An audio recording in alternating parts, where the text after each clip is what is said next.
everyone, welcome to my YouTube channel. Today I will talk about 36th batch flower remedy, that is wild oat remedy. So friend, what is wild oat remedy? If I say in simple, it helps in decision making correctly. Okay. So I will be explaining you in detail what are the symptoms, उनके symptoms क्या क्या होते हैं and आपको उनके doses कैसे लेने हैं. So this video is going to be very useful, very beneficial. आप इसे end तक ज़रूर देखिए. मैं अपनी लास्ट वीडियो में बैच फ्लावर के रिलेटेड बहुत सी वीडियो बना चुकी हूँ. अगर आपने नहीं देखा है तो आप उसे चेक कर सकते हैं. सो फ्रेंड, हम इस वीडियो में बात कर रहे हैं वाइल्ड ओट के बारे में, जो बैच फ्लावर की 36th रेमेडी है. ये एक बहुत अच्छी मेडिसिन होती है उन लोगों के लिए जिनकी लाइफ में कोई क्लैरिटी नहीं होती है, जिनको अपना गोल नहीं मालूम होता. ऐसे पर्सन को जब हम देंगे वो पेशेंट में बहुत अच्छी वर्क करती है ये मेडिसिन. अगर हम वाइल्ड ओट को ध्यान से देखेंगे तो हमें ओट समझ में आता है. ओट तो आप सबको मालूम ही होगा. लाइक आप में से बहुत से लोग होंगे जो अपने ब्रेकफास्ट में लेते होंगे. ओट्स को कहते हैं जई बोलते हैं उसे फ्रेंड्स. उसका जो नाम होता है वाइल्ड ओट, वाइल्ड मतलब जंगली, ओट्स मतलब जई, मतलब इन सिंपल जंगली जई का पौधा होता है ये. ठीक है. ये जंगली जई का पौधा होता है, मतलब जंगली जई का प्लांट होता है. इसकी जो पत्ती होती है, करेक्ट, इसकी जो पत्ती होती है वो एंटी क्लॉकवाइज होती है, रोटेटेड होती है.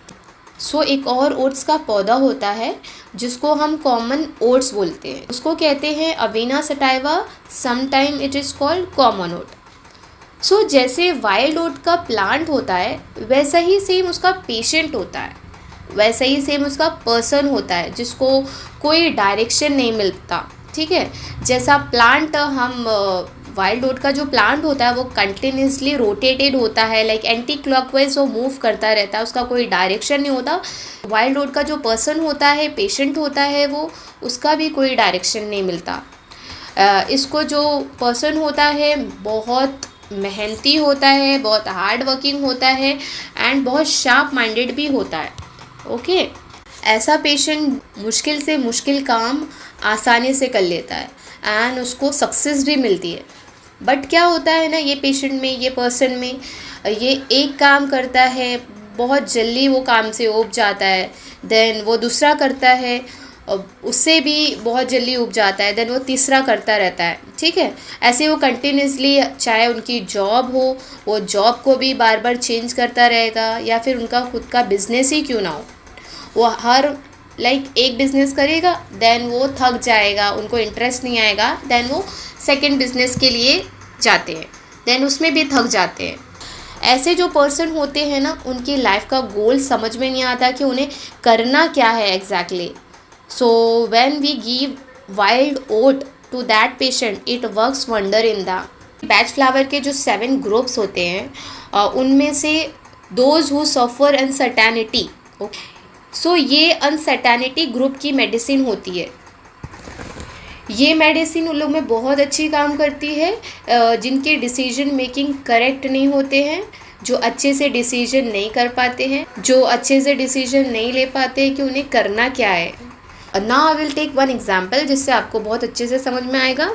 सपोज़ जो बच्चे होते हैं 12th के बाद, तो वो उन्हें अब समझ में नहीं आता उन्हें कौन से फील्ड चूज़ करनी है, उन्हें काम क्या करना है. वो बहुत कंफ्यूज्ड रहते हैं.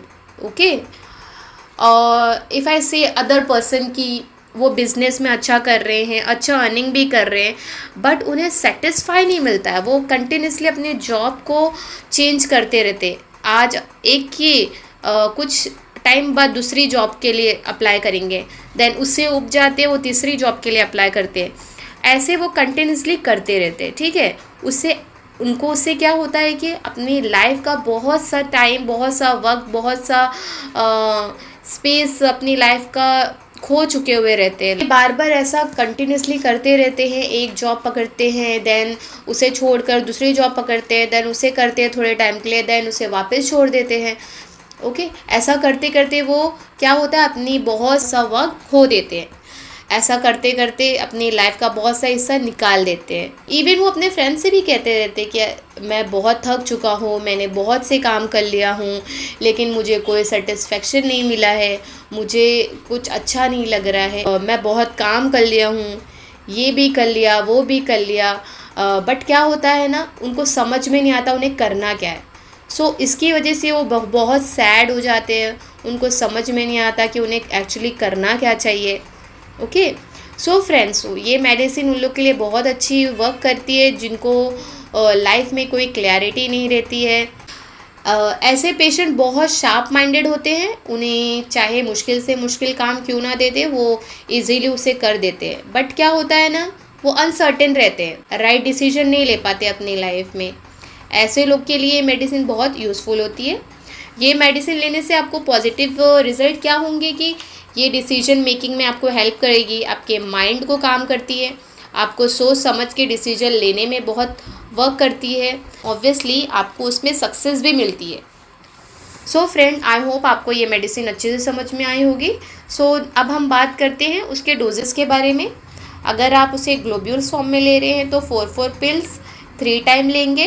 एंड इफ अगर आप उसे डायरेक्टली ले रहे हैं तो 3 ड्रॉप्स उस हाफ कप वाटर में लेकर आप 2 से 3 बार ले सकते हैं। आई होप आपको ये वीडियो पसंद आया होगा। अगर आपको पसंद आया होगा तो इसे लाइक कीजिए, चैनल को सब्सक्राइब कीजिए एंड मिलते हैं नेक्स्ट वीडियो में।